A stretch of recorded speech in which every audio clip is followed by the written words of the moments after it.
Tercer viernes de mes y como viene siendo ya habitual, tenemos nuestra tertulia. Hoy hemos elegido una tertulia algo especial porque yo recuerdo que alrededor del año 95 se empieza a conocer en Segorbe la figura de Francesc Vicent. Francesc Vicent, un desconocido que gracias al CDS en su momento, que solicitó a la alcaldesa en aquel momento, Olga Raro, realizar una serie de acontecimientos que se celebraban en 1995, entre ellos también recordar a Francesc Vicent, fue una petición que fue desestimada, pero que gracias que ese mismo año cambiaba el equipo de gobierno y también se tomó enseguida medidas al asunto y se celebraron toda esa serie de acontecimientos.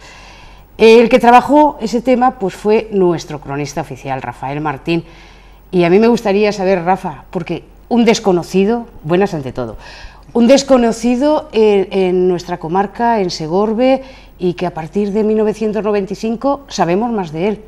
¿Quién era Francesc Vicent? Bueno, muy buenas. Francesc Vicent, lo primero que hay que destacar de él es que es de Segorbe, es un personaje de Segorbe, es que eso condiciona de alguna forma la acción, porque el hecho de que en este momento el Ayuntamiento de Segorbe, a través de la Concejalía de Cultura y otras personas particulares estén interesadas en este personaje, es precisamente porque es de Segorbe.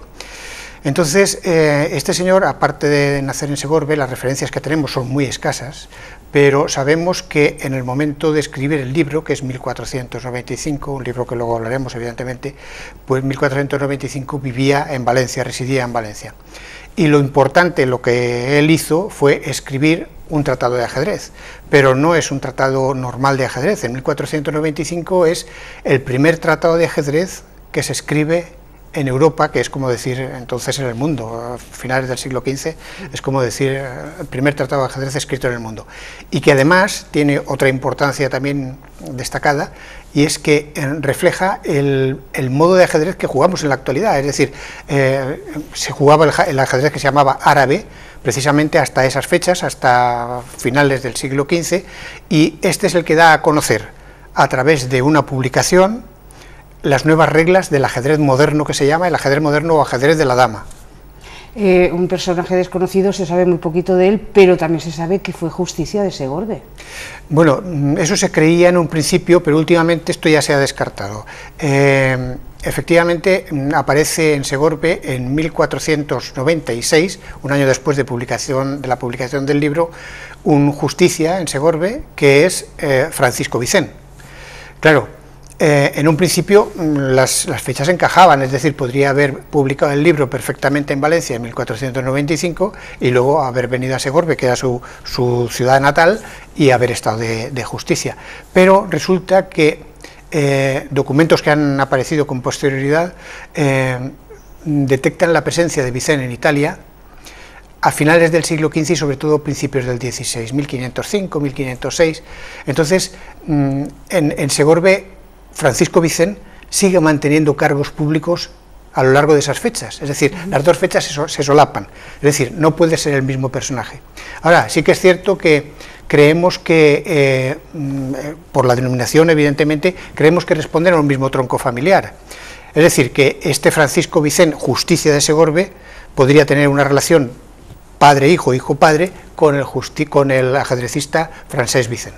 Sí, pero la gente nos está hablando del justicia. ¿Qué era el justicia y qué importancia tenía en la vida política y social de los municipios? Bien, el justicia era un cargo foral del Reino de Valencia. En un principio en Aragón se llamaban de otra forma y en Cataluña en otra, dentro de la Corona de Aragón, en Cataluña en otra, y en Valencia se llamaban justicias. Y el justicia era un cargo pues equivalente y es el antecedente de los actuales alcaldes. Es decir, la competencia fundamental era la administración municipal, pero los justicias tenían además competencias para entender en primera instancia en aquellos asuntos de civil, penal y criminal que se daban en su circunscripción, en su ámbito competencial de jurisdicción. Hay una cosa que es curiosa, que es que los justicias no podían ser ni caballeros ni ricohombres, es decir, tenían que ser plebeyos. Claro, eso adaptado al caso de Segorbe, que era una ciudad pues grande e importante en aquel tiempo, pues representa que aquí habían cargos, abogados, por ejemplo, que eran justicias, incluso algún notario, que era justicia, mercaderes, que eran justicias, en fin, y luego pues comerciantes y tal, que también podían serlo, ¿no? Pero quiero decir que no era gente rica o de la nobleza, ¿no? Sino que eran plebeyos, o sea, así aparece. ¿Y se sabe algo sobre el contexto social y familiar de Vicent? Bueno, hay indicios, entramos un poco dentro del campo de la especulación, pero desde luego hay indicios que nos llevan a pensar que este Vicent primero tenía un cierto peso, una cierta relevancia, porque en Valencia hay que pensar que primero tenía relación, sin duda tuvo que tener relación con esas 4 o 5 personas que aparecen en torno a esa modificación de las reglas del ajedrez. Estamos hablando de otro libro, pero manuscrito, un manuscrito que aparece también referencias al ajedrez y que ahí aparecen las nuevas reglas, ¿no? Entonces, este Vicent en Valencia tenía relación con esa gente, también tenía acceso a las imprentas, es decir, en 1400, hay que pensar que en Valencia se instala la primera imprenta en 1475, esto es 20 años después solamente, es decir, no todo el mundo tenía acceso a la publicación de libros, eso representa un peso relevante, y luego además, como supongo que me preguntarás luego, había una relación directa con los Borgia, con la familia Borgia. Eso es lo que te iba a preguntar, porque a la gente en estas últimas semanas hemos podido ver por televisión española la serie Isabel, donde se ha visto a la gente jugando al ajedrez, y Rodrigo de Borja es de la época de Vicent. ¿Eran conocidos o qué tipo de relación pudieron haber tenido?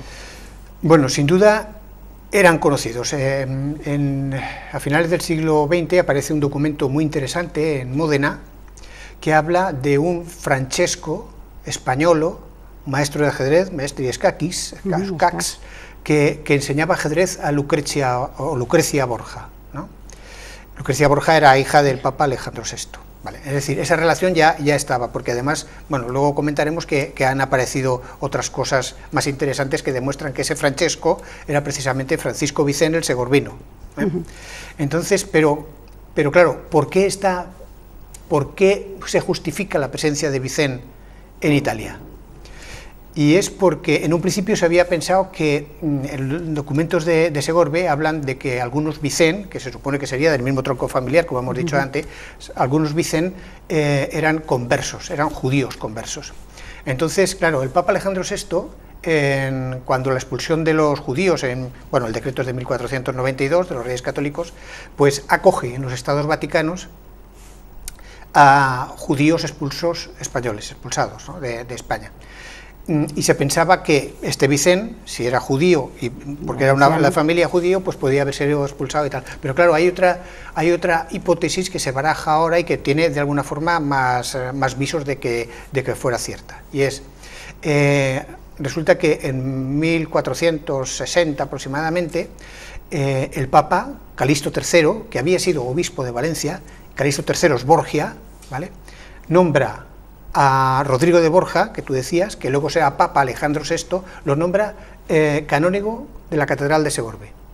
Canónigo de la Catedral de Segorbe. Y en ese momento, el obispo que hay en Segorbe es Juan Luis de Milá y Borja, es de la familia Borgia también. Es decir, tenemos ahí dos personajes dentro de lo que sería el obispado de Segorbe, importantes de la familia Borgia, que tienen relación con las autoridades municipales en las que siempre hay cargos de la familia Vicent. Es decir, eso justificaría perfectamente que Alejandro VI quisiera para su hija al mejor profesor que había de ajedrez en ese momento, al que sabía las nuevas reglas del ajedrez, y esa persona era Francisco Vicent. Por eso lo detectamos a principios del siglo XVI en la corte de Ferrara. Ferrara es donde se instala Lucrecia Borgia, y bueno, lo detectamos en Ferrara enseñando ajedrez a Lucrecia. Quizás en los próximos capítulos de Isabel podamos ver a Vicent. Pues podríamos verlo, sí. Bueno, eso sería cuestión del guionista. De momento ya ha salido algún personaje interesante, como es el infante Fortuna. Se comentó y todo tal en un momento, en uno de los capítulos, como candidato al matrimonio con Juana la Beltraneja, que no fructificó, pero vamos, que el infante Fortuna era el duque de Segorbe, el primer duque de Segorbe. Hablando de Francesc Vicent, de la época de 1400, ¿cómo era la ciudad de Segorbe en el siglo XV?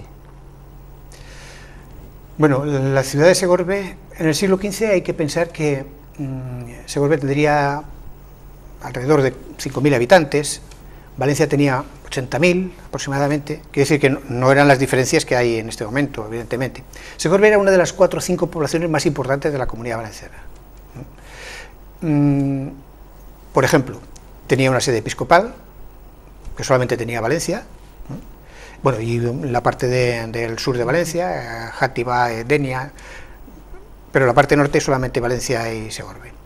Más aparte era el solar, era la sede del ducado, aquí estaba el duque. Más aparte era pues un centro comercial, como sigue siendo ahora, un centro comercial a nivel no solo comarcal, sino supracomarcal, es decir, hay que pensar que Sagunto en el siglo XV pues prácticamente era muy poco importante, fue muy importante en época romana y después con el desarrollo industrial, pero en el siglo XV la verdad es que no tenía mucha influencia y tal. Entonces en todo el Valle del Palancia, en realidad la ciudad más importante era Segorbe y alrededor, ¿no? Y entonces tenía sus relaciones comerciales con Valencia, es decir, Valencia era una de las que compraban género a Segorbe. A nivel de producción, pues evidentemente lo principal era la producción agrícola y ganadera incluso, porque ganadera es algo que nosotros lo tenemos en un segundo plano, pero en un censo ganadero que se hace en 1510, en la comarca habían 50.000 cabezas de ganado, 50.000 cabezas de ganado, en su mayor parte lanar, es decir, que eso conllevaba que luego había una producción de lana, de paños, que también se vendían en Valencia. Luego, a nivel de producción de vino, era una de las zonas vinícolas más importantes también del Reino de Valencia, incluso se exportaba a través del puerto pequeñito que había en Sagunto, el puerto de Sagunto, pues se exportaba vino a otras naciones. Y bueno, era pues eso, una ciudad que era importante y que tenía su peso específico en lo que era el Reino de Valencia. También teníamos grandes orfebres en ese siglo. Habían orfebres, no, y naturalmente, y habían comercio, había el comercio normal, había orfebres, habían pues carpinteros, gente que se dedicaba a la talla, en fin, pues en una ciudad más o menos importante, pues los oficios normales que se habían. Volvemos al tema y a mí me gustaría saber, Rafa, ¿qué es Escars de Amor y qué relación tiene con Vicent? Bueno, Escars de Amor es ese libro que comentábamos antes, que es un manuscrito que está fechado, no está fechado, o sea, el estudio de él ha determinado que se escribió en 1475. Es un poema de amor, que escriben tres autores literatos, o sea, le gusta la literatura y también les gusta el ajedrez, y escriben un poema de amor entre los tres, cada uno aporta su grano de arena, pero la importancia que tiene es el trabajo es que están desarrollando una partida de ajedrez moderno, es decir, los movimientos de la dama, que es lo fundamental en el nuevo ajedrez, los movimientos de la dama ya corresponden a lo que va a ser el ajedrez de la dama. Luego quiere decir que en 1475 en Valencia ya se jugaba al ajedrez moderno. La relación con Vicent, en principio no hay una relación directa, pero es evidente que esas reglas son las que luego Vicent reproduce en el libro de los jocs, partits, de l'escacs, en fin. Sí, porque nosotros el valenciano y más el antiguo no lo dominamos. Bueno, pues entonces esas reglas son las que aparecen luego en el libro de Vicent. La importancia es que 20 años antes de que apareciera el libro, en Valencia ya se jugaba al ajedrez. Y este señor Vicent tenía que tener relación con esas tres personas que escriben el Escacs de Amor, porque de alguna forma está desarrollando lo que ellos hablan a nivel de manuscrito, es decir, no fue un libro y por lo tanto tenía acceso él al manuscrito y sabía cómo leerlo y cómo interpretarlo. ¿Y por qué esas nuevas reglas en el ajedrez, desestimar el árabe para pasar al tratado que escribió Vicent. Bueno, según se dice, a finales del siglo XV el ajedrez había decaído, ¿no? O sea, hay que tener en cuenta que el ajedrez no lo jugaba todo el mundo. No lo jugaba todo el mundo porque al fin y al cabo pues es complicado tener piezas, por ejemplo, un tablero con piezas de ajedrez y tal, pero bueno, la cuestión es que no lo jugaba todo el mundo. Y había decaído hasta tal forma que era, según comentan, era muy fácil llegar a las tablas y entonces no se marcaba la diferencia que podía haber entre dos jugadores. Es decir, un jugador con un mínimo de conocimiento podía hacer tablas con una persona que en teoría era muchísimo superior a él, ¿no? Superior a él. Entonces, claro, al haber quedado anodino, lo que se plantea es un cambio en las reglas. ¿Ese cambio en qué estriba? Estriba sobre todo en que hay una pieza que se cree que es floja dentro del tablero, que es el alferza, y lo que lo sustituye va a ser la reina. La reina tiene los movimientos del alfil y los movimientos de la torre. Es una pieza fuertísima que luego va a ser la pieza más importante del tablero. La más importante es el rey. Si muere el rey se acaba la partida, si muere la reina no, pero a nivel de potencia, de fuerza, es la más importante del tablero. Entonces, bueno, hay otros cambios, el alfil, por ejemplo, cambia también, los movimientos del rey un poquito, hay otra cosa que también muy importante, y es que el peón, cuando llega a la octava casilla, puede convertirse en reina, y de ahí una frase que decía Napoleón, que cualquier soldado tiene en su espalda el bastón de mariscal, ¿no? Es decir, que puede convertirse, un peón puede convertirse en reina. Y eso fundamentalmente ese es el cambio que se produce. Hablamos de la reina, ¿qué significado tendría la reina? Bien, hay investigadores que han dicho que no solo que el cambio y la creación de la reina era para ensalzar un poco la labor de la mujer, ¿no?, en la sociedad, sino que además dicen que se había fijado para ello en una persona en concreto, ¿vale? Lo que dicen ellos es que esa reina podía haber sido, se podían haber inspirado en la reina Isabel la Católica. Yo la verdad es que ahí tengo mis dudas, porque bueno, he estudiado el tema también y a mí me parece un poco extraño, porque si, como hemos dicho, en Escacs de Amor, en 1475 ya existía la reina, con el papel que se va a dar luego en el libro de Vicent, 1475, ella no era reina, Isabel la Católica, todavía no era reina, ella es en 1477, es 2 años después.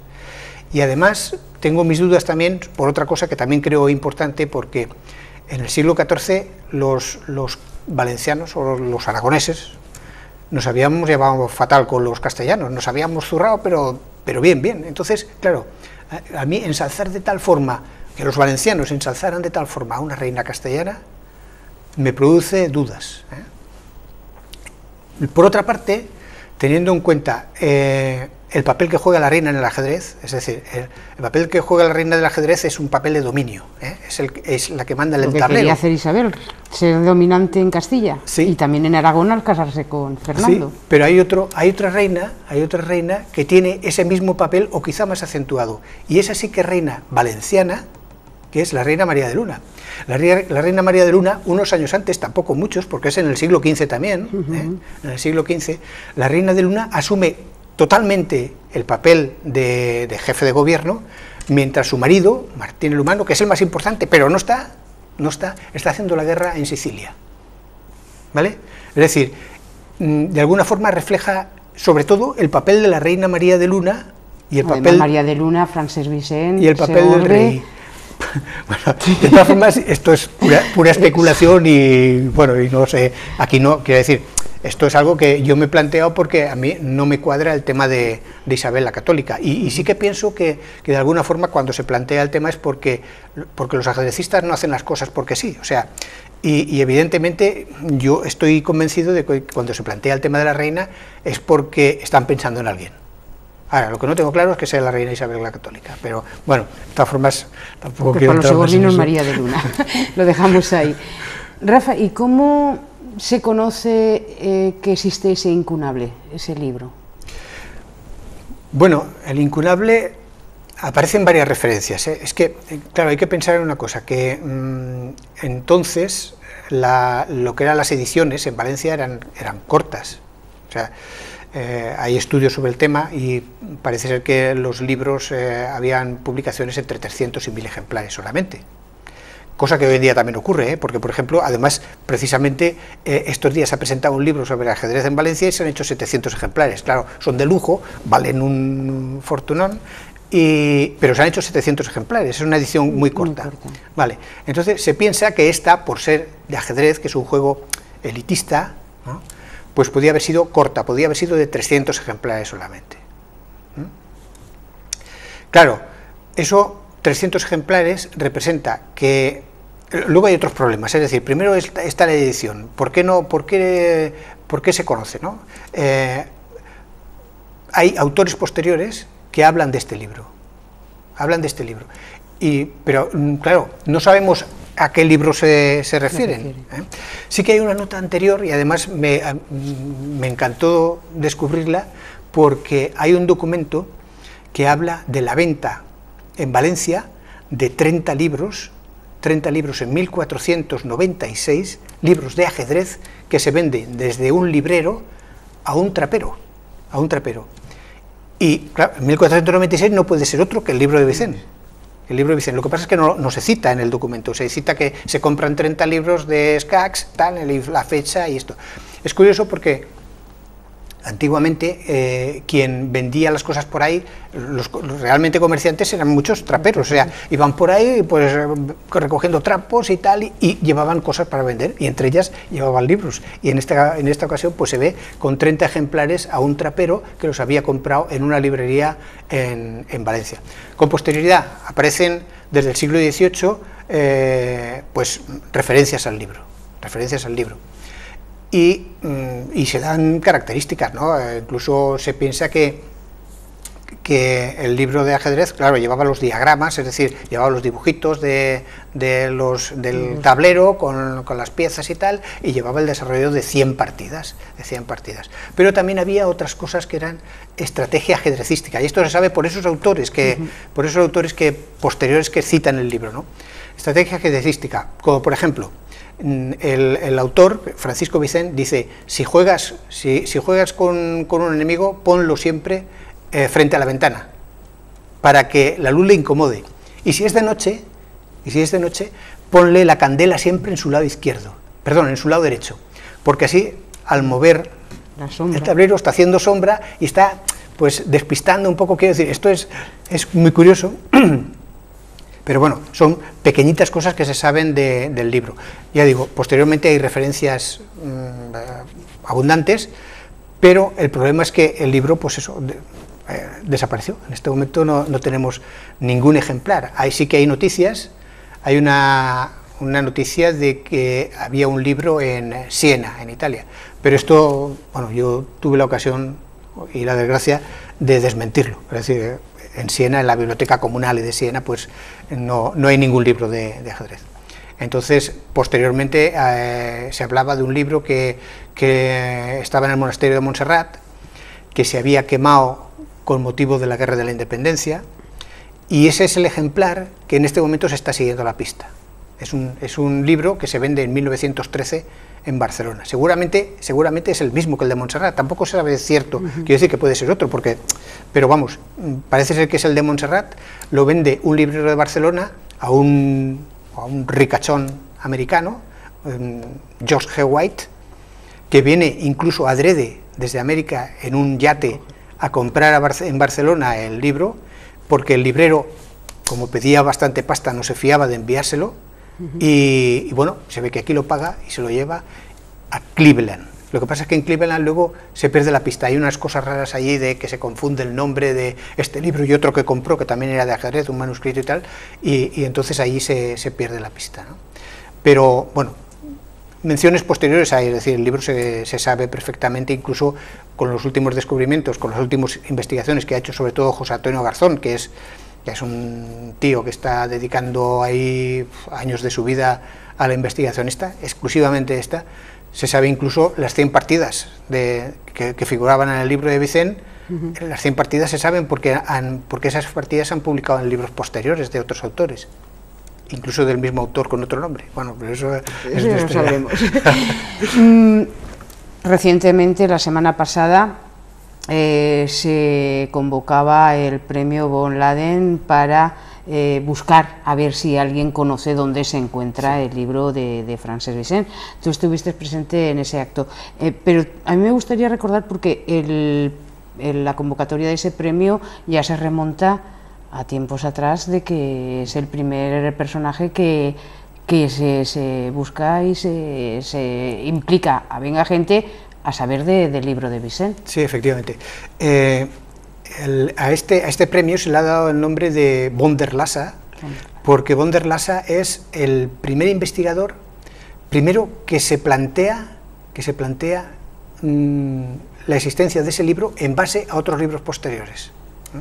Que es muy interesante. Y además es el primero que se recorre numerosas bibliotecas de España buscando el libro. Le aparecen referencias, pero el libro no le aparece. Y es también el primero que plantea que tendría que haber alguna iniciativa para que ese libro apareciera, para que la gente se dedicara a ver en archivos y bibliotecas a ver si está ese libro. Porque muchas veces, claro, hoy en día con el tema informático y tal, la investigación pues avanza muchísimo, ¿no? Pero de todas formas siempre hay, no sé, se puede haber una persona que tiene una librería que no le ha hecho caso y tal, y a lo mejor de libros antiguos, y a lo mejor tiene ese libro de ajedrez. Quizás también exista la posibilidad, como he oído yo en algunos reportajes, de que el libro esté camuflado con las tapas de otro libro. Efectivamente, sí, eso es algo que se plantea en un caso del libro de ajedrez, que es, pero vamos, son sus posiciones, claro, porque no lo hemos visto y tal, pero sí que antiguamente había, en los libros había una pervivencia especial, en los libros de cocina. Entonces, cuando se encuadernaban los libros de cocina, pues se habían estropeado y tal, se volvían a encuadernar, se aprovechaban otros libros para que estuvieran encuadernados. Entonces se ponía el libro de cocina de encima, y detrás el que fuera, sí, y detrás el que fuera. Entonces, pero claro, es una especulación, porque no se dice eso porque en un momento determinado, para que la gente se anime a ver si detrás de un libro antiguo que aparece con un tema primero, está detrás el libro de ajedrez, ¿sabes? Pero claro, no lo sabemos. Pero ese premio es importante porque de alguna forma no es un premio, la verdad es que no es un premio muy elevado. Hubiéramos intentado que hubiera más dinero, porque además es una inversión segura. O sea, te explico un poco cómo es. O sea, la convocatoria son 18.000 euros. 18.000 euros no significa que tengan que entregar el libro. O sea, el libro lo guarda la persona. Con saber que esa persona lo tiene y que tú lo certifiques, es ya ponerse en contacto con quien lo tenga. Lo que pedimos es una copia de ese libro, fotocopia, digitalizada, con fotografía, como sea, una copia de ese libro que sea suficiente para investigarlo y además suficiente para editarlo, ¿vale? Entonces, claro, el que invierte el dinero, que en este caso son fundamentalmente el Ayuntamiento de Valencia y el Ayuntamiento de Segorbe, con unas colaboraciones particulares que hay, pues el que invierte en ese libro tiene luego la capacidad de editar ese libro y venderlo. Es decir, y además es un libro que está buscando toda Europa, o sea, ¿sabes? Quiero decir que la garantía de éxito... Una inversión segura. Una inversión segura, sí, o sea, perfectamente para recuperar el dinero, incluso más. Claro, otra cosa es que se recupere el libro, porque además hay que pensar quien tiene ese libro lo va a dejar, lo va a entregar, si tiene una pieza única y él lo sabe, va a darlo a la publicidad para que todo el mundo lo tenga. Y también puede buscar más dinero de él. También. Bueno, en esta tesitura estamos, ¿no? Entonces el premio está convocado, estará vigente la convocatoria hasta el 2015. El 10 de junio del 2015, que es precisamente cuando se cumplen 520 años de la publicación del libro de Vicent. Tú imagínate que próximos días a esa fecha aparece el libro. Todo un acontecimiento, ¿no? Pues además algo extraordinario, sí. Además eso sería noticia mundial, pero bueno, súper importante. Rafa, yo creo que con esto hemos dado a conocer muchísimo más al personaje, a su libro. ¿Tienes algo más que añadir que no sepamos y que esté ahí en el tintero sobre Vicent? No, simplemente si hay alguien que tiene alguna copia? biblioteca o librería así antigua, que ojee, porque si tiene alguna cosa vieja, pues igual está detrás de lo primero, está el libro de Vicent. Pues muchas gracias, Rafa, y Gracias a ti. muy amable y además muy contentos de que estés con nosotros y que nos desgranen más esas cositas de la historia que mucha gente la tiene perdida. Muy bien, gracias. Hasta pronto.